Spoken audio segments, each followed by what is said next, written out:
Assalamualaikum warahmatullahi wabarakatuh. Selamat datang di channel Mega Abang, menceritakan kisah horor, misteri, dan kisah nyata. Jangan lupa dukung channel ini dengan subscribe, like, dan komen. Selamat mendengarkan. Hujan deras mengguyur kota sejak pukul 3 sore. Langit kelabu seakan menumpahkan seluruh isinya tanpa jeda. Derasnya membuat jalanan terlihat seperti cermin besar, memantulkan cahaya kendaraan yang bergerak lambat, tergesa, namun terpaksa hati-hati. Di dalam sebuah kamar kos kecil berukuran 3,4 meter, Maya menatap jam dinding dengan cemas. Jarum jam menunjukkan pukul 16.48. Ia hanya punya waktu kurang dari 1 jam untuk sampai ke kampus dan mempersiapkan presentasi tugas akhir yang akan menentukan kelulusannya. Pikirannya kacau. Laptop terbuka di atas meja kecil yang juga berfungsi sebagai tempat makan dan belajar. Di layar, presentasinya terbuka dengan slide terakhir yang belum tersentuh, penutup yang seharusnya memikat dosen pembimbing. Tapi Maya tak punya waktu lagi. Ia sudah berpakaian rapi, kemeja putih, dan celana hitam. Jaket alma mater tergantung di lengan. Tangannya gemetar saat membuka aplikasi ojek online di ponsel. Sudah 10 menit terakhir ia mencoba memesan, tapi tak satu pun driver yang tersedia. Kenapa sekarang sih? Gumamnya frustrasi, mengetuk-ngetuk layar ponselnya seolah itu bisa mempercepat jaringan. Hujan membuat jaringan makin buruk dan sepertinya sebagian besar pengemudi memilih berteduh. Maya mencoba keluar kamar, berdiri di depan pintu kos, menengok keluar pagar. Jalanan becek, dengan genangan di sana-sini. Orang-orang berjalan cepat, payung bertebaran, dan deru kendaraan hanya terdengar samar di balik suara hujan. Maya menarik napas panjang. Presentasi itu penting. Ia sudah menyiapkan selama berminggu-minggu, tapi jika tak datang tepat waktu, tak akan ada ampun. Dosen pembimbingnya dikenal galak dan tak suka alasan. Bahkan banjir pun tak akan jadi pengecualian. Ia kembali ke dalam dan mencoba lagi. Dipesannya satu persatu layanan ojek yang tersedia. Motor, mobil, bahkan yang premium. Semua nihil. Tulisan, "Maaf, tidak ada driver di sekitar Anda," seakan mengejeknya. Tiba-tiba, layar berubah. Notifikasi muncul. Driver ditemukan. Pak Darto, Yamaha Jupiter Z. Plat B1221 FKL. Maya terkejut. Ia tak merasa menekan tombol apapun. Tapi driver itu sudah muncul di layar. Tak ada foto wajah. Hanya bayangan buram dari seseorang memakai helm. Lokasinya pun tak jauh, hanya sekitar 300 meter. Tanpa pikir panjang, Maya segera mengunci kamar kos, menggendong tas ransel kecil berisi laptop dan file presentasi, lalu berlari kecil ke titik jemput di ujung gang. Udara di luar lebih dingin dari yang ia kira. Hujan belum menunjukkan tanda akan berhenti. Jalanan penuh air. Cipratan dari kendaraan lain membuat kaki celananya basah. Ia menunggu di bawah atap warung kecil yang tutup, melindungi diri dari hujan.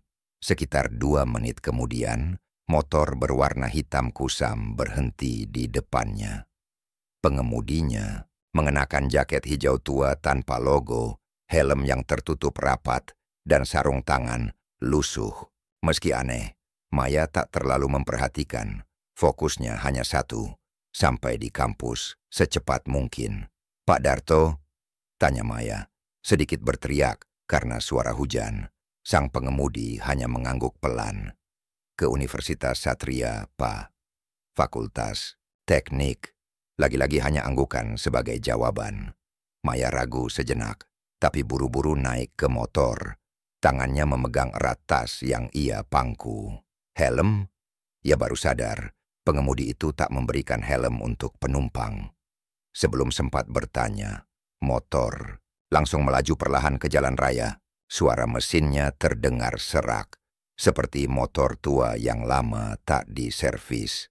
Tapi anehnya meski hujan lebat, tak ada kendaraan lain yang terlalu dekat. Jalanan seolah lengang, seperti dibuka khusus untuk mereka. Maya sempat menoleh ke kiri dan kanan. Biasanya jam segini padat, tapi kini jalanan terasa sepi. Tak ada kemacetan, tak ada klakson, tak ada teriakan tukang parkir atau pedagang kaki lima. Hanya suara hujan dan desau angin yang anehnya terasa menusuk, meski ia sudah memakai jaket tebal. Wajah pengemudi itu tetap tak terlihat dari belakang. Tubuhnya kaku, nyaris tak bergerak saat mengendarai motor. Setiap kali lampu merah, motor melaju, pelan tanpa benar-benar berhenti. Aneh, tapi Maya pikir mungkin karena pengemudi tahu waktu sangat penting baginya. Namun ada sesuatu yang mengusik pikirannya. Jalan yang mereka lewati bukan rute tercepat menuju kampus. Maya hafal betul jalur tercepat karena sudah 4 tahun kuliah. Mereka malah berbelok ke arah jalan kecil yang jarang dilalui. Maya membuka ponselnya. Sinyalnya lemah. Aplikasi peta tak bisa memuat dengan sempurna. GPS berputar-putar mencari lokasi, tapi tak juga berhasil. Ia menelan ludah. "Pak, ini lewat. Mana, ya?" tanyanya mencoba bersuara tenang. Tidak ada jawaban. Hanya suara mesin motor yang semakin dalam, terdengar serak dan berat. Maya mulai merasa ada yang tidak beres, tapi ia menahan diri. Mungkin pengemudinya memang pendiam, atau sedang fokus berkendara di tengah hujan. Namun jantungnya berdetak lebih cepat dari biasanya. Ia menoleh ke kanan. Jalan-jalan yang mereka lewati tampak asing. Beberapa toko sudah tutup.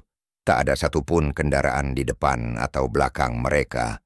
Hujan mulai reda, tapi kabut tipis muncul dari arah pepohonan di tepi jalan. Suasana menjadi gelap, meski belum sepenuhnya malam. Satu hal yang aneh. Helm yang ia pakai ternyata tidak basah, padahal tadi tidak disediakan. Dan anehnya, bagian belakang tubuhnya pun tetap kering. Padahal ia duduk di jok belakang motor tua yang terbuka.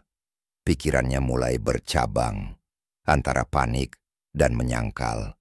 Mungkin hanya imajinasinya, mungkin ini hanya efek stres dan lelah.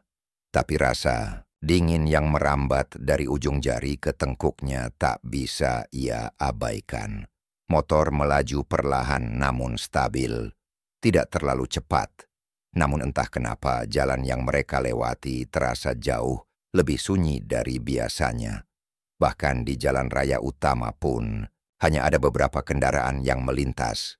Tidak ada pengendara lain yang menoleh atau memperhatikan mereka. Seakan-akan motor itu dan mereka yang menumpanginya tak terlihat. Maya mulai memperhatikan sesuatu yang ganjil. Biasanya pengemudi ojek online membuka percakapan ringan, menanyakan tujuan, menyarankan rute tercepat, atau sekadar basa-basi. Tapi pengemudi ini hanya diam. Setiap kali Maya mencoba bicara, ia hanya menjawab dengan anggukan atau tidak merespon sama sekali. "Pak, lewat sini nggak macet kan?" Tidak ada jawaban. Biasanya saya lewat jalan Cendrawasih, lebih cepat ke kampus. Masih diam, yang terdengar hanya suara mesin motor yang kasar, dan kadang-kadang seperti ada suara lain. Seperti bisikan samar yang muncul dari arah belakang, padahal tidak ada siapa-siapa di sana selain dirinya. Maya memejamkan mata sejenak, mencoba menenangkan pikirannya. Capek. Mungkin cuma capek, pikirnya. Hari itu memang berat. Bangun pagi, menyiapkan presentasi, cuaca buruk, dan ketegangan menghadapi dosen killer. Wajar jika pikirannya sedikit terganggu. Namun satu hal mulai mengganggunya secara perlahan. Tapi pasti, bau. Dari arah depan, perlahan tercium bau aneh. Bukan bau bensin atau asap knalpot, tapi bau yang lebih menusuk, bau basah yang bercampur karat, lumpur, dan sesuatu yang seperti daging busuk. Maya meringis. Ia coba menoleh sedikit ke depan, ke arah punggung pengemudi. Jaketnya tampak lembab, seolah basah oleh hujan, tapi warnanya tidak rata. Ada bercak gelap di bagian punggung dan bahu.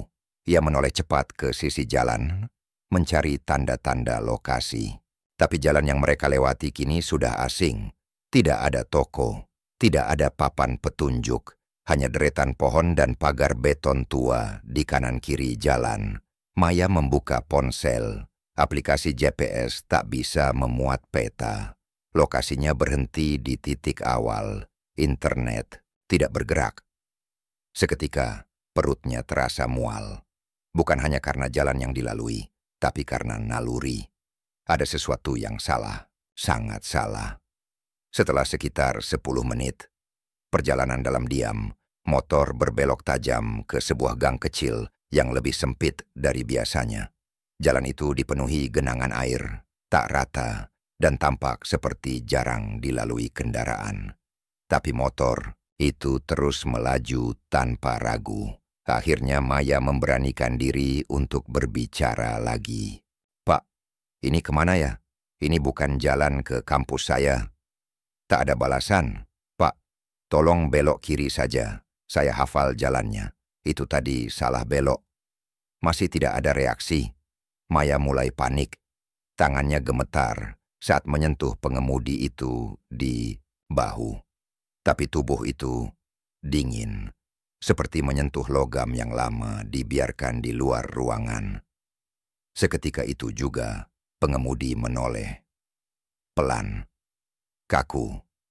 Kepala itu berputar dengan lambat ke arah Maya. Helm full face yang digunakan tak memperlihatkan wajah. Tapi saat Maya menatap kaca helmnya, ia melihat pantulan dirinya sendiri dengan ekspresi ketakutan. Dan di belakangnya, bayangan lain. Sebuah siluet samar, duduk di jok belakang, tepat di tempat Maya seharusnya berada. Namun itu bukan Maya.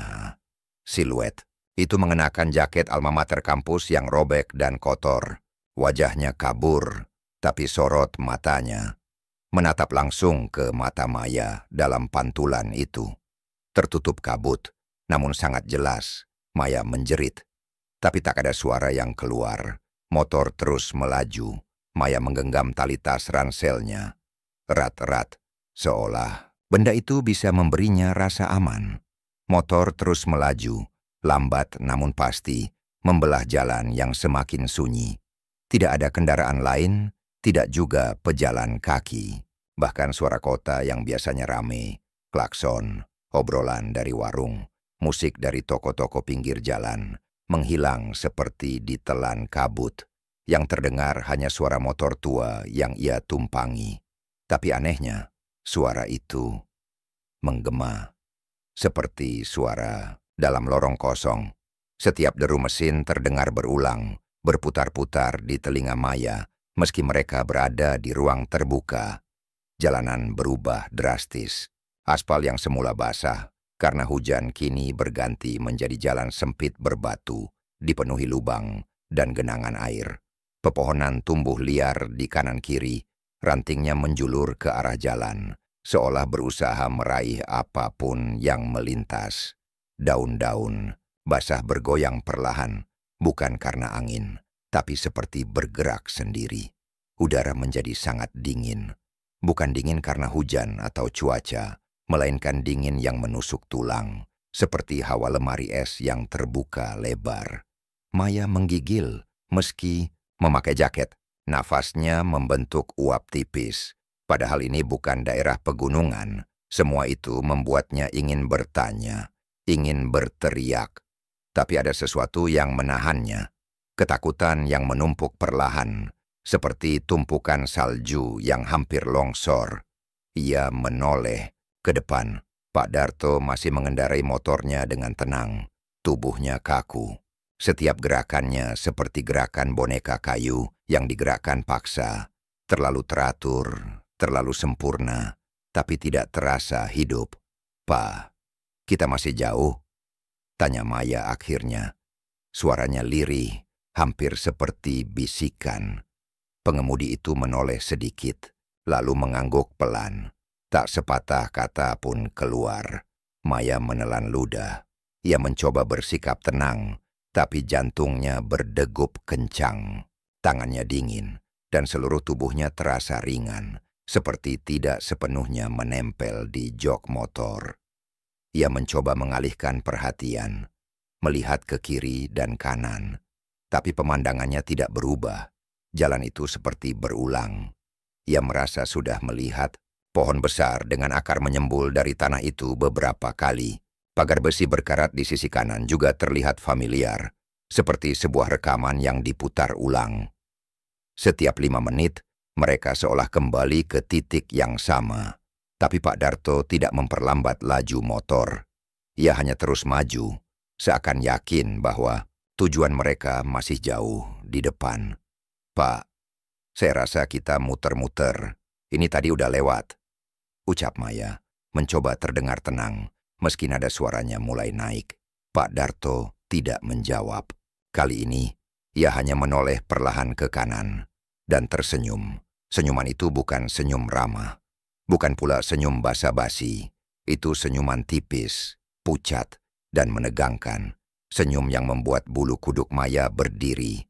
Wajahnya tetap tersembunyi di balik kaca helm, tapi Maya bisa melihat bibirnya, retak, kering, dengan noda gelap di sudut-sudutnya.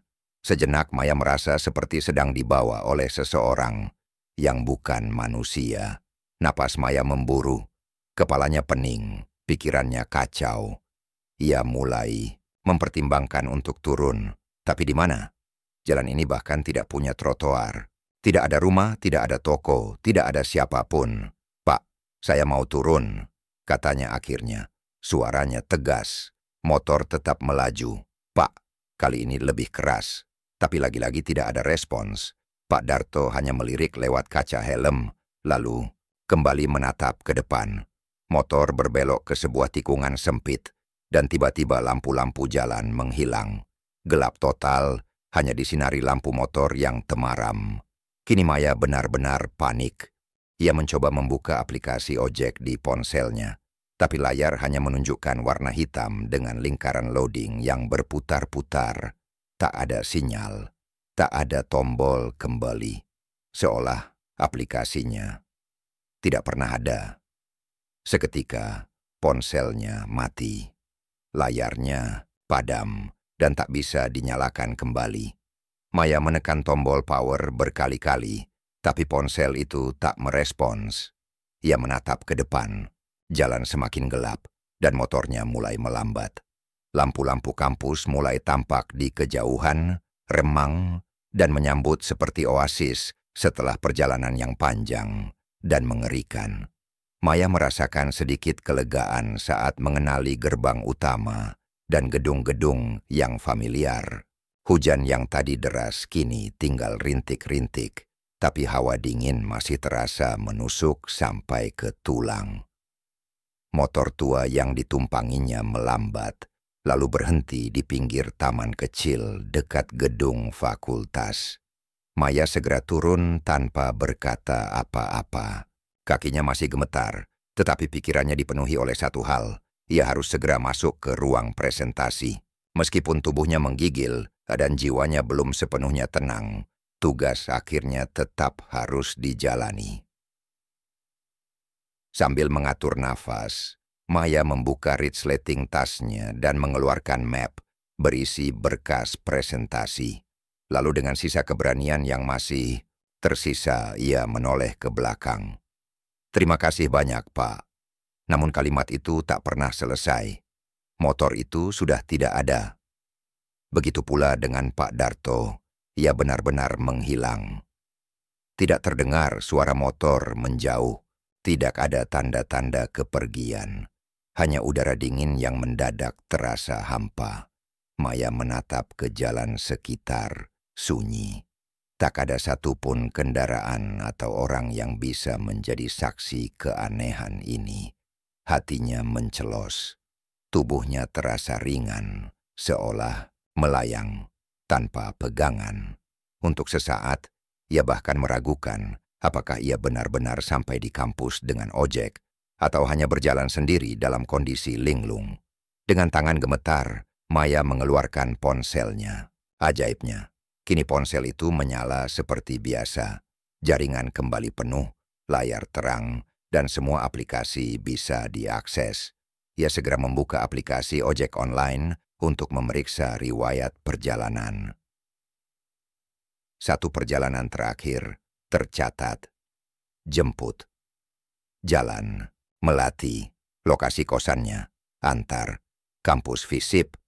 Nama driver, Pak Darto. Waktu tempuh, 36 menit namun ada yang aneh. Foto profil Pak Darto kini blank. Tidak ada gambar, tidak ada rating, tidak ada identitas lengkap, bahkan nomor kendaraan tidak tercatat. Saat Maya mencoba mengetuk profilnya, muncul notifikasi kecil. Akun tidak tersedia. Silakan hubungi pusat bantuan. Jantung Maya berdegup kencang. Apa maksudnya? Akun tidak tersedia? Ia mencoba mengecek kembali, mengulang aplikasi, tapi hasilnya tetap sama. Tidak ada detail, tidak ada rekam jejak. Seolah perjalanan itu tidak pernah terjadi. Maya terduduk di bangku taman sebentar, mencoba mengatur napas. Ia tidak tahu harus berbuat apa. Semua terlalu cepat, terlalu aneh, terlalu sunyi. Sebagian pikirannya mencoba mencari penjelasan logis. Mungkin bug sistem, mungkin akun driver yang baru dihapus. Tapi hatinya tahu, ada yang tidak wajar. Setelah presentasi selesai, yang berlangsung dalam suasana kacau di pikirannya, dengan tubuh masih gemetar, Maya berjalan ke pos satpam, dekat gerbang utama. Ia tidak tahu apa yang mendorongnya. Mungkin naluri, mungkin rasa penasaran yang tak bisa diredam. Pak Surya, satpam senior kampus, menyambutnya ramah. "Mbak Maya, udah malam banget. Nunggu jemputan ya?" Maya ragu, tapi akhirnya ia mengeluarkan pertanyaan yang mengganjal. "Pak, kalau boleh tanya, Bapak pernah dengar nama pengemudi ojek online bernama Pak Darto?" Pak Surya tampak berpikir sejenak, lalu mengangguk pelan. Pak Darto, yang dulu sering mangkal di sekitar Jalan Melati. "Iya, kenal." "Kenapa nih, Mbak?" Maya menelan ludah. "Tadi saya diantar beliau ke kampus, tapi aneh, pas saya turun, beliau tiba-tiba menghilang. Saya cek aplikasinya juga, akunnya kosong." Pak Surya terdiam beberapa detik. Wajahnya berubah. Matanya menatap Maya dengan ekspresi sulit dijelaskan, campuran kaget, bingung, dan sedikit ngeri. Mbak serius barusan diantar Pak Darto?" "Iya, Pak. Kenapa?" Pak Surya menarik napas panjang. Ia masuk ke dalam pos, lalu mengajak Maya mengikutinya.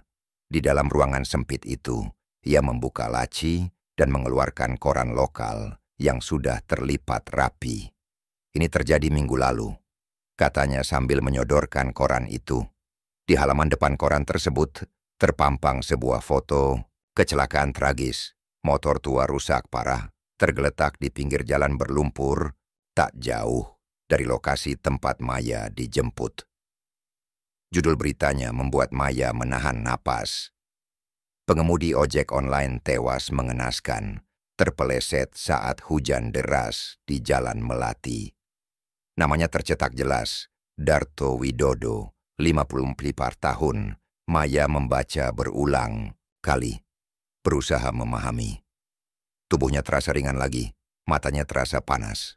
Jantungnya berdetak kencang, dan peluh dingin membasahi tengkuknya. "Dia meninggal di tempat," lanjut Pak Surya dengan suara pelan.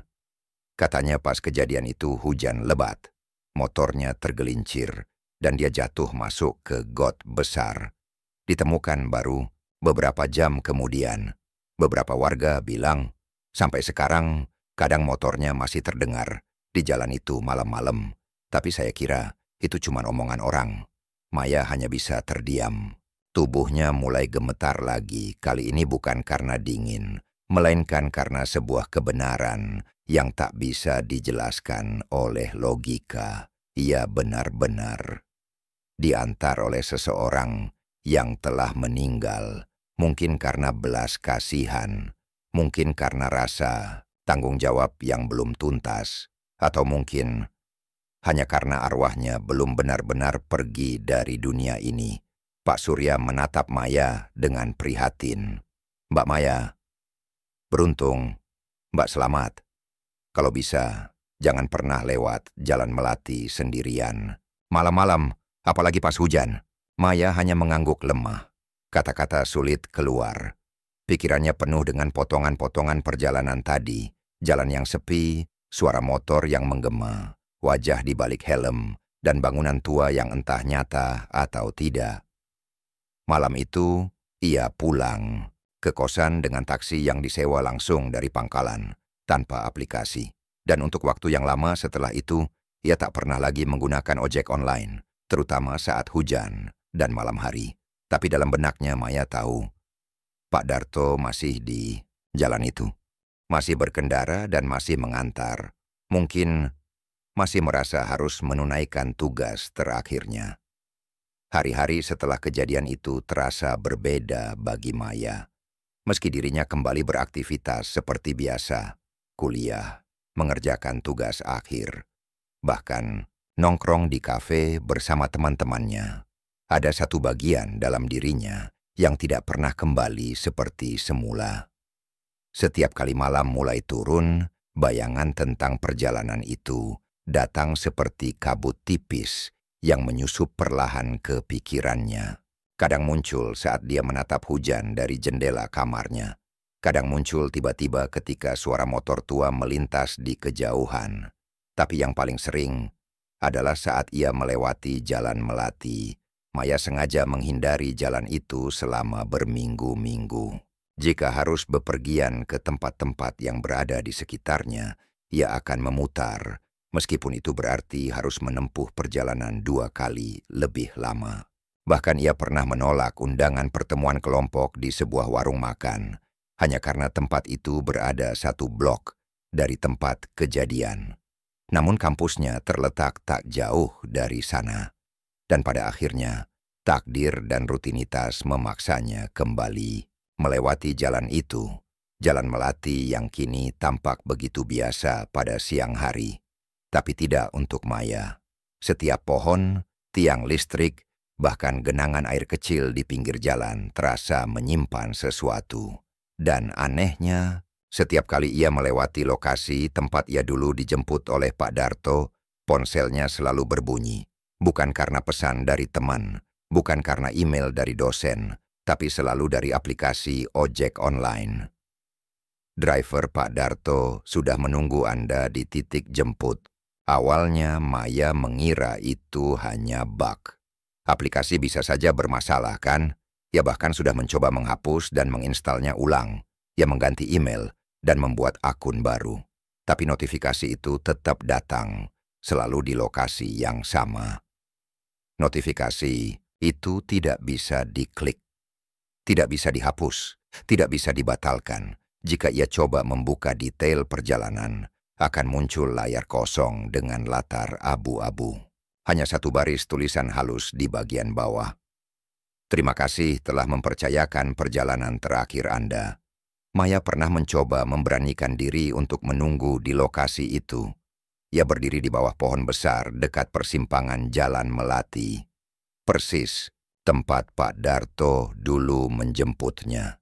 Waktu itu sore hari menjelang malam dan hujan baru saja reda. Udara basah, jalan sedikit becek, dan suara serangga malam mulai terdengar.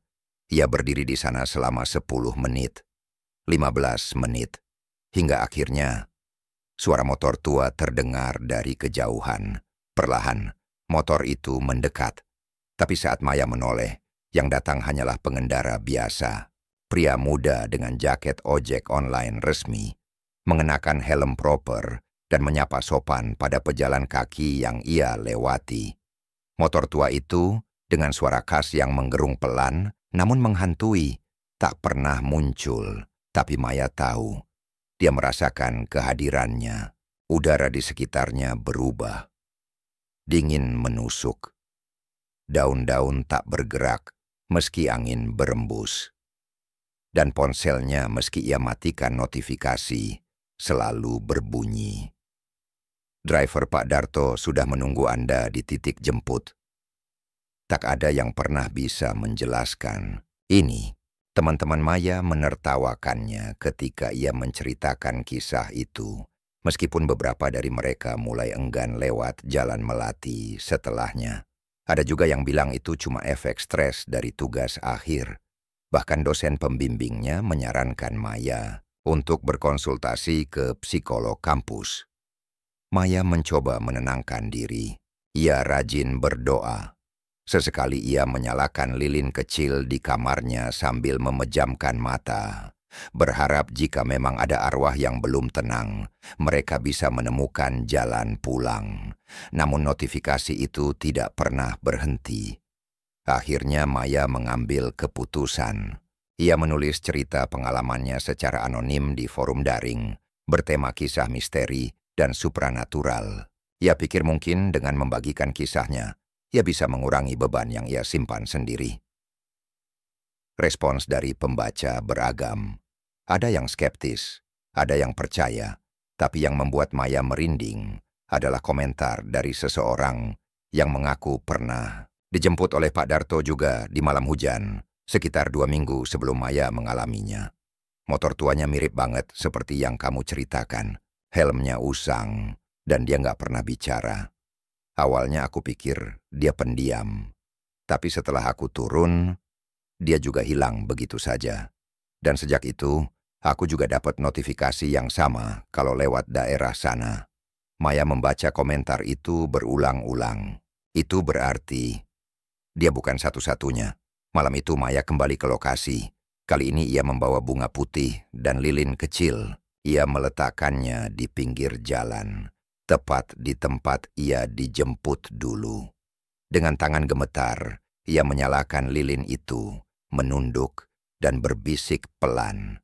Pak Darto, kalau memang Bapak belum tenang, saya harap Bapak bisa tenang sekarang. Terima kasih sudah mengantar saya malam itu. Mungkin itu bukan perjalanan biasa, tapi saya percaya Bapak hanya ingin menyelesaikan tugas terakhir. Angin berembus lembut, daun pohon berdesir pelan, seolah menjawab doanya.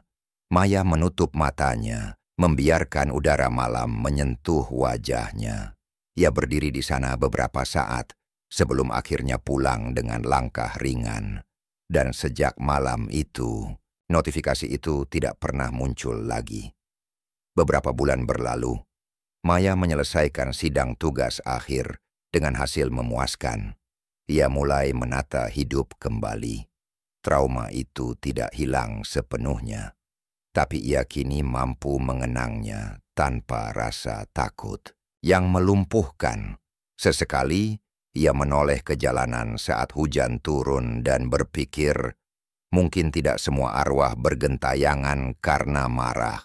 Mungkin beberapa hanya ingin menyelesaikan sesuatu. Dan Pak Darto, pengemudi ojek online yang telah meninggal seminggu sebelum menjemput Maya, mungkin hanyalah satu dari banyak jiwa yang masih berkelana, hingga akhirnya menemukan penumpang terakhirnya.